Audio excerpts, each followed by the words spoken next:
Good morning children.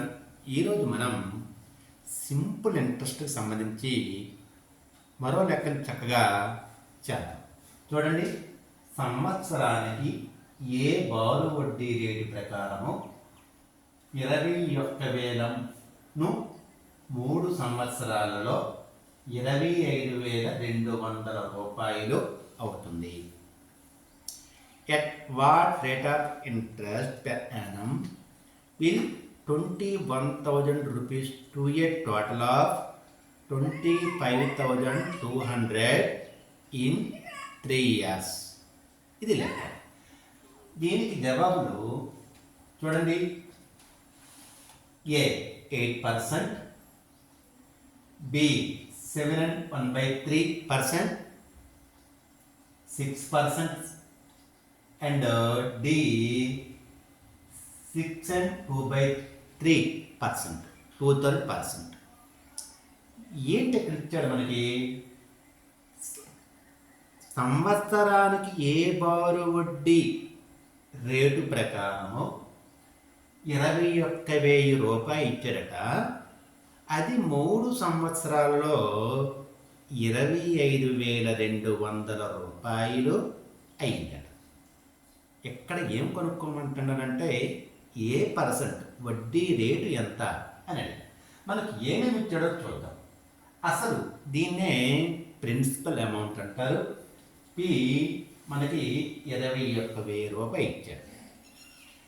రెండోది చూడండి, కాలం tea ఎంత ఇచ్చాడంటే 3 సంవత్సరాలు, 3 years ఇచ్చాడు. ఇంకా మొత్తం టోటల్ అక్యూములేటెడ్ అమౌంట్ మొత్తం ఏ ఎంత ఇచ్చాడంటే 25,200 రూపాయలు ఇచ్చాడనమాట. 25,200 రూపీస్ ఇచ్చాడు.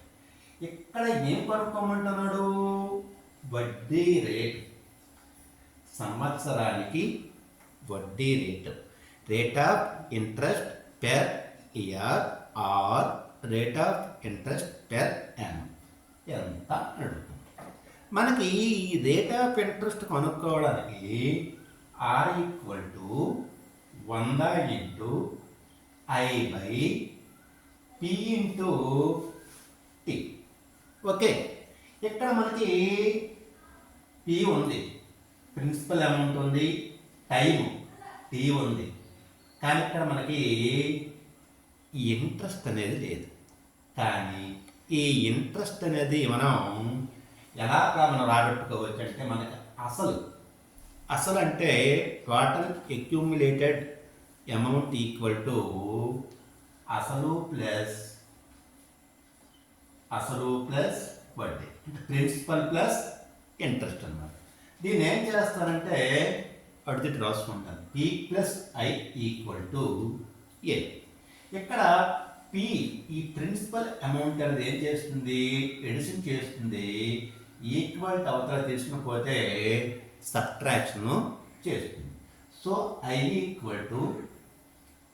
A - P, that equal to A అంటే 25,200 రూపీస్ మైనస్ P అంటే principal amount 21,000 rupees, that equal I = 4,200 rupees. That is the interest.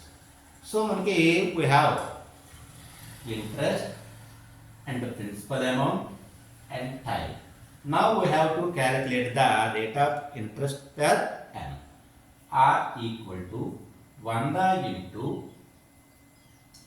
I ఎంత 4,200 rupees by P 21,000 rupees into 3 years. Okay, ఇక్కడ చూడండి, ఇక్కడ ప్రమాణాలు ఒకలాంటివి పోతాయి. ఓకే, ఇక్కడ 2 zeros-కి 2 zeros పోతాయి. ఇక్కడ ఈ 1 0-కి ఈ 1 0 పోయిందనమాట. ఇంకా ఈక్వల్ ఎంత ఉంది? ఇక్కడ 10 ఉంది, ఇంటూ 42 ఉంది, బై 21 × 3 ఉంది. ఓకే, 21 1 * 21 2 దట్ ఈక్వల్ టు 21 ఒకట్లు 21 రెండు. ఇప్పుడు మనకి మీదన 10 రెండు 10 2 20 by 3. This is the improper fraction. Now we have to convert that improper fraction into mixed fraction. చూడండి ఇక్కడ 20ని మనం 3తో భాగాలు చేస్తున్నాము. 3 6లు 18. సో 20లో 18 తీస్తే 10. దీన్ని equal 6 and 2/3 percentage, 6 and 2/3 percentage. So దాని ఆన్సర్ ఏమంటే డి అన్నమాట. Okay, thank you.